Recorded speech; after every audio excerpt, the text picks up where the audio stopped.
निश्चिंत कोइल प्रमुख महाविद्यालय पंचायत प्रहलाद महाविद्यालय अध्यक्ष श्री निरंजन शतपथी अवसर पर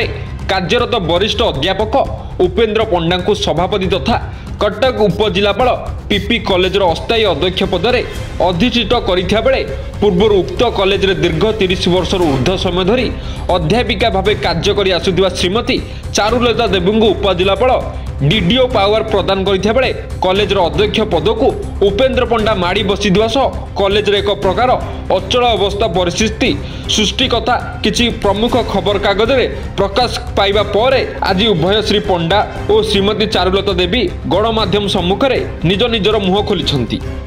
मु डॉक्टर चारुलता देवी पंचायत प्रहलाद कॉलेज शिक्षा विभाग प्राध्यापिका अच्छी सब कलेक्टर ऑफिस रु गवर्नमेंट रु आगे 3 तारिख दिन 3 मार्च रे गोटे चिट्ठी इश्यू होईची डीडीओ पावर जोटा कि आम ड्राइंग एंड डिस्बर्सिंग ऑफिसर भाव में सरकार चिट्ठी आसी मो ना आसी एवं तापरे प्रोसीडिंग सब कलेक्टर मते चिट्ठी करिसंती ड्राइंग डीडीओ पावर से आर कार्य कोन डीडीओ पावर कार्य कोन साधारणतः प्राइवेट कॉलेज मानकरे प्रिंसिपल इंचार्ज एवं डीडीओ पावर गोटे लोक पाखरे थाए बा गोटे लोक सबको मैनेज करे किंतु जेहेतु 28 तारिख दिन उपेन्द्र कुमार पंडा सार अच्छा प्रिंसिपल इंचार्ज एवं पर डीडीओ पावर 3 तारिख रे आसी यही कामटा मत बर्तमान सब कलेक्टर चिट्ठी कम्युनिकेट कराई प्रिंसिपल माध्यम रे जे आपण डीडीओ पावर नेले। मु आज्ञा उपेन्द्र कुमार पंडा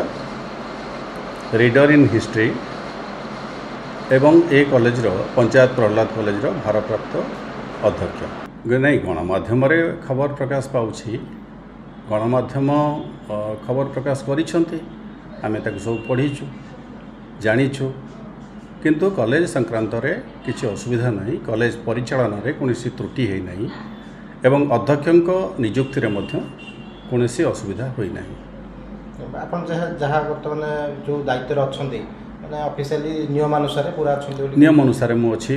मते आमर परिचालन समितिर सभापति तथा कटक उपजिलापाल मते नियुक्ति देइछंती एवं ताकू से अप्रूव करिछंती